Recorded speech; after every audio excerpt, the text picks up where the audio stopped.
আপাকে দেশ ছাড়া করলি তোরা দুজন মিলে। আরে আমাদের তো আমরা তো ছিলাম, আমরাই তো খেদাইছি। আমরা দোষ তো আমাদেরই দোষ। যাই হোক আপা, আপনি দাদার কাছে আছেন, ভালো ভালো থাকেন। থাকেন দাদা, আপনার সাথে শুভকামনা রইল আদর যত্ন করবে। যে দাদার কাছে আপনি আছেন, টেনশন করার কিছু নাই। এই যে আমরা পাহাড়ের উপর থেকে নামছি, মনে হচ্ছে খুবই সুন্দর একটা ভিউ।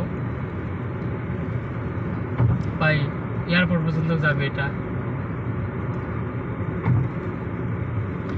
আচ্ছা, শেখ হাসিনা যে চলে গেল দাদার কাছে, এটা কি ঠিক হইলো?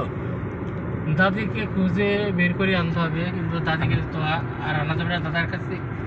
দাদা বলছে শেখ হাসিনাকে আনা যাবে না, আর দিবে না দাদা? দাদাই আর দিবে না। তাহলে এখন কি আমাদের আপায়ন দাদি হয়ে গেছে? হুম। হাই হাই, কোন কি ভাই। তো যাই হোক দর্শক শ্রোতা বন্ধু,